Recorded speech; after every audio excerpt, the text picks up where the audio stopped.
sehat anak-anak ibu kelas 3 dan kelas 4? Alhamdulillah. Nah, di sini ada kelas 3 dan kelas 4 yang akan belajar bersama dengan ibu hari ini. Sebelum itu, mari kita berdoa menurut agama dan kepercayaan kita masing-masing. Doa dimulai. Doa selesai. Nah, ibu mau tanya nih, untuk kelas 3 dan kelas 4 ada yang tidak hadir hari ini? Wah, semuanya hadir, berarti semuanya sehat ya nak. Nah, hari ini kelas 3 akan belajar bersama ibu pelajaran matematika tentang bilangan caca. Dan kelas 4 akan belajar bersama ibu bahasa Indonesia, yaitu tentang cerita yang menarik. Nah, sekarang mari kita ke kelasnya masing-masing. Nah, untuk anak-anak ibu kelas 3, ayo buka buku matematikanya sekarang. Kita tadi ibu bilang akan mempelajari mengenai bilangan caca. Ada yang tahu apa itu bilangan caca? Ya, bilangan caca adalah bilangan asli yang dimulai dari angka 0, 1, 2, 3, 4, dan seterusnya. Kecuali bilangan negatif. Jadi bilangan caca itu tidak ada yang negatif ya nak?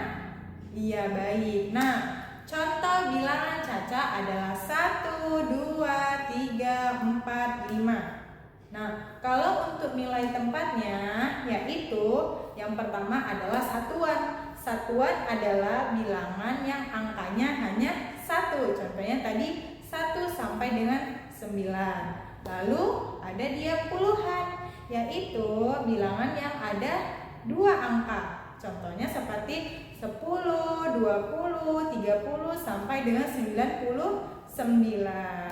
Lalu ada dia ratusan, yaitu angkanya ada 3. Betul. Contohnya berapa? 100, 200, 300 sampai 999. Iya, bagus. Selanjutnya ada dia ribuan.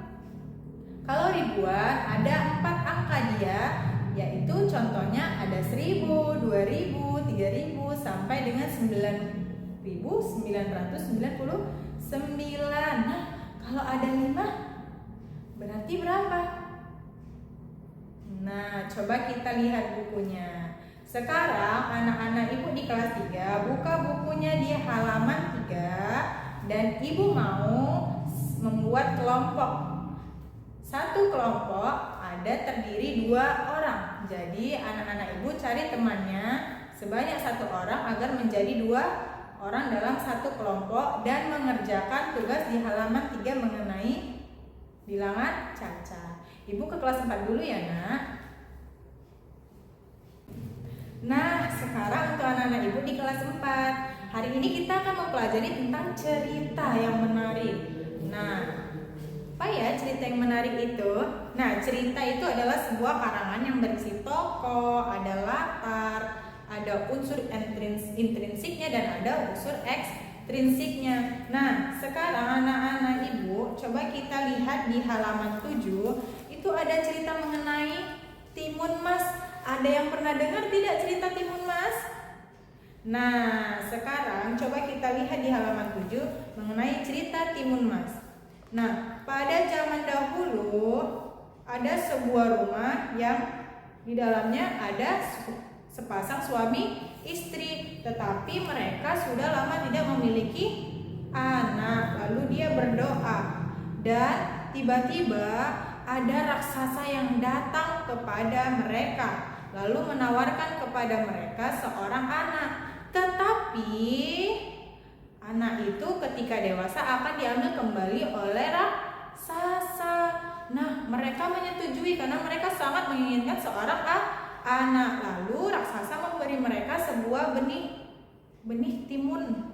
Mereka menanamnya dan tiba-tiba timun itu cepat sekali dia tumbuhnya.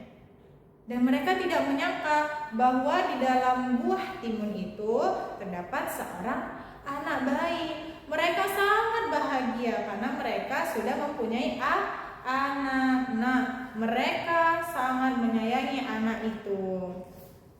Anak itu perempuan bernama Lala. Nah, setelah bertahun-tahun raksasa kembali lagi ketika anak itu sudah berusia 7 tahun. Tetapi kata ibu yang tadi, dia memohon kepada raksasa, jangan dulu makan anakku. Dia masih sangat kecil, kamu tidak akan kenyang bila memakannya. Nah, raksasa pun berpikir, iya ya, masih sekecil itu, mana bisa aku kenyang saat memakannya. Nah, raksasa kembali dan berjanji akan kembali lagi mengambil anak itu ketika sudah dewasa. Dan setelah 10 tahun kemudian, ibu itu menyuruh anaknya kabur karena dia ingat janji raksasa akan kembali 10 tahun lagi. Ketika raksasa datang, dia marah karena sudah tidak ada lagi anak yang mau dimakannya tadi. Lalu raksasanya marah dan ya, lihat selanjutnya. Anaknya itu selamat dari kejaran raksasa. Raksasa dengan hati yang marah kembali lagi ke rumahnya, yaitu di atas langit. Nah, itulah dia cerita mengenai Timun Mas. Nah, untuk anak-anak kelas 4 ada tugas untuk kalian, yaitu di halaman 8 mengisi pertanyaan mengenai cerita Timun Mas tadi. Siapakah tokoh yang terdapat dalam cerita? Apakah alur yang terjadi? Dan bagaimana suasananya? Nah, ibu harap anak-anak ibu bisa mengerjakan tugas itu dalam waktu 20 menit. Ibu ke kelas 3 dulu ya. Bagaimana hasil diskusinya? Apakah kedua temannya sama paham? Kalau sudah paham dan sudah selesai, ayo kumpul semua tugasnya di meja ibu. Terima kasih anak-anak ibu, hari ini sudah belajar baik bersama ibu. Mudah-mudahan pembelajaran hari ini bisa kalian ingat sampai seterusnya. Nah, mari kita tepuk semangat dulu untuk mengakhiri pertemuan ini. Tepuk semangat. Semangat. Baik, mari ibu akhiri membaca hamdalah bersama. Alhamdulillah, wabillahi taufiq wal hidayah. Wassalamualaikum warahmatullahi wabarakatuh. Bagaimana anak-anak ibu, sudah selesai? Oke, kita kumpul ya nak. Sekarang anak-anak ibu kumpul semua tugasnya di meja ibu. Terima kasih sudah belajar dengan tertib dan bahagia hari ini bersama ibu. Ibu harap cerita Timun Mas ini bisa kalian ingat dan bisa kalian ambil hikmah di dalam cerita Timun Mas. Oke, kita akhiri pertemuan kali ini. Wabillahi taufiq wal hidayah. Wassalamualaikum warahmatullahi wabarakatuh. Dadah.